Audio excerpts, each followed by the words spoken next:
এক রাতে খেলা চলছিল। আমি বেশ কয়েকবার জিততে যাচ্ছিলাম, কিন্তু শ্বশুর এমন কিছু চাল দিলেন যে আমি হেরে গেলাম। আমি মজা করে বললাম, আপনি ইচ্ছে করেই আমাকে হারাচ্ছেন, তাই না? তারপর সারা রাত যা হলো আপনারা শুনলে অবাক হয়ে যাবেন। আমার নাম রূপা। আমি মাত্র ২৬ বছর বয়সে বিধবা হয়েছি। স্বামীর মৃত্যুর পর আমার জীবন যেন একেবারে থেমে গিয়েছিল। শ্বশুরবাড়ি ছেড়ে বাবার বাড়ি ফিরে আসি, কিন্তু সেখানে সৎ মায়ের আচরণে দিন কাটানো অসম্ভব হয়ে উঠেছিল। এমন সময় আমার শ্বশুর একদিন আমাদের বাড়িতে এলেন। তিনি বাবার সঙ্গে কথা বলে আমাকে শ্বশুরবাড়ি নিয়ে যাওয়ার অনুরোধ করেন। বললেন, এই ঘরটা তোমার মতোই নিঃসঙ্গ। তুমি এখানে ফিরে এলে আমি অন্তত কিছুটা ভালো থাকব। শ্বশুরবাড়ি ফিরে আসার পর দিনগুলো কাটছিল একঘেয়েমিভাবে। আমি ঘরের কাজ করতাম, সময় পেলেই বই পড়তাম, কিন্তু শ্বশুরের মুখের শূন্যতা আর একাকিত্ব আমাকেও অস্থির করত। এক রাতে আমি ঘুমোতে যাওয়ার প্রস্তুতি নিচ্ছিলাম। হঠাৎ দরজায় টোকা পড়ল। দরজা খুলে দেখি শ্বশুর দাঁড়িয়ে আছেন। তার চোখে ক্লান্তির ছাপ। তিনি একটু হাসি দিয়ে বললেন, বৌমা, ঘুম আসছে না। একা থাকার কারণে মনটা ভারী লাগছে। তুমি কি একটু বসতে পারবে আমার সঙ্গে? আমি কিছু না ভেবে বললাম, আপনি আসুন, আমি চা করে নিয়ে আসি। চা নিয়ে এসে তার পাশে বসি। তিনি হেসে বললেন, তোমার ছোটবেলায় কোনো খেলা খেলতে ভালো লাগতো? আমি অবাক হয়ে বললাম, লুডো খেলা খুব পছন্দ ছিল। তিনি তখন ঘর থেকে একটা পুরনো লুডোর বোর্ড আর কিছু গুটি বের করে আনলেন। বললেন, চলো আজ আমরা লুডো খেলি। এই খেলাটা আমার শৈশবের স্মৃতি মনে করিয়ে দেয়। লুডো খেলা শুরু হলো। প্রথমে মনে হচ্ছিল শ্বশুর হয়তো কেবল আমার মন ভালো করার জন্য খেলতে বসেছেন, কিন্তু খেলার মাঝেই তার চেহারায় এমন এক উচ্ছ্বাস ফুটে উঠল যেন তিনি আবার ছেলেবেলায় ফিরে গেছেন।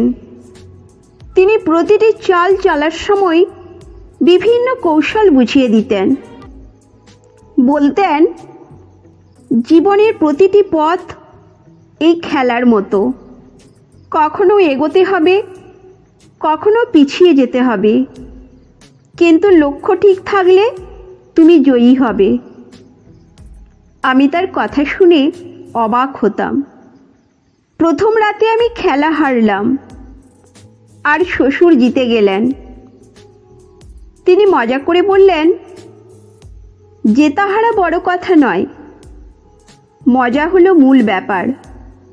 এরপর থেকে প্রতি রাতে আমাদের লুডো খেলা চলতে লাগলো। খেলার সময় তিনি আমাকে নানা গল্প শোনাতেন। তার শৈশবের স্মৃতি, তার জীবনের অভিজ্ঞতা সবই শেয়ার করতেন। খেলার সময় তিনি প্রায় বলতেন, বৌমা, এই খেলা আমাকে অনেক শিখিয়েছে। সবসময় তাড়াহুড়ো করলে পিছিয়ে পড়তে হয়, ধৈর্য ধরে সুযোগের জন্য অপেক্ষা করতে হয়। ধীরে ধীরে আমি বুঝতে পারলাম, লুডো খেলার মাধ্যমে আমাদের সম্পর্ক আরও মজবুত হয়ে উঠেছে। শ্বশুর আমাকে নিজের মেয়ে বলেই মনে করতেন। তার একাকিত্বের অবসান ঘটতে লাগলো, আর আমি ওই খেলাগুলোতে আনন্দ পেতে শুরু করলাম। এক রাতে খেলা চলছিল। আমি বেশ কয়েকবার জিততে যাচ্ছিলাম, কিন্তু শ্বশুর এমন কিছু চাল দিলেন যে আমি হেরে গেলাম। আমি মজা করে বললাম, আপনি ইচ্ছে করেই আমাকে হারাচ্ছেন, তাই না? তিনি হেসে বললেন, জীবনে জেতার থেকে মজা করার মূল্য বেশি। আমি চাই তুমি খেলাটা উপভোগ করো।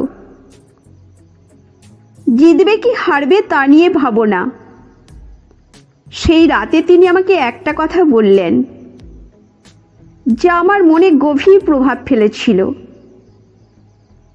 তিনি বললেন, বৌমা, জীবনের লুডো খেলায় কখনো সাপের মুখে পড়বে, আবার কখনো সিঁড়ি দিয়ে উঠে যাবে, কিন্তু সবসময় মনে রেখো, পথটা দীর্ঘ হলেও তোমার গুটিটা ঠিক গন্তব্যে পৌঁছাবে।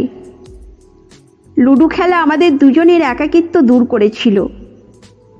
শ্বশুর বৌমার সম্পর্ক যে শুধু দায়িত্বের মধ্যে সীমাবদ্ধ, এই ধারণা ভেঙে গিয়েছিল। আমরা দুজন বন্ধু হয়ে উঠেছিলাম। এই গল্পটি আমাদের শেখায় যে সম্পর্কের গভীরতা এবং পারস্পরিক বোঝাপড়া কেবল দায়িত্বের মধ্যে সীমাবদ্ধ নয়। সময়, মনোযোগ এবং আন্তরিকতাই একটি সম্পর্ককে দৃঢ় করতে পারে।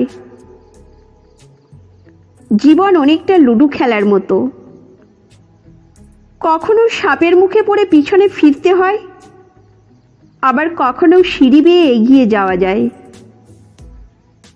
ছোট ছোট আনন্দের মুহূর্তগুলো উদযাপন করার মধ্যেই জীবনের প্রকৃত সুখ লুকিয়ে থাকে। একাকিত্ব দূর করতে এবং মনকে প্রশান্ত রাখতে সম্পর্কের মধ্যে বন্ধুত্বপূর্ণ আচরণ ও সময় কাটানো অত্যন্ত প্রয়োজন। ধৈর্য, বোঝাপড়া এবং পরস্পরের প্রতি শ্রদ্ধাবোধ আমাদের জীবনের নানা সমস্যা কাটিয়ে উঠতে সাহায্য করে। সম্পর্কের গুরুত্ব ও সৌন্দর্য উপলব্ধি করতে পারলে জীবনের যে কোনো ওঠানামা সহজেই জয় করা যায়। তো বন্ধুরা, এই গল্পটি যদি আপনাদের ভালো লেগে থাকে তাহলে অবশ্যই চ্যানেলটি সাবস্ক্রাইব করবেন এবং আপনার মূল্যবান মতামত জানাবেন। ততক্ষণ পর্যন্ত ভালো থাকুন, সুস্থ থাকুন। ধন্যবাদ।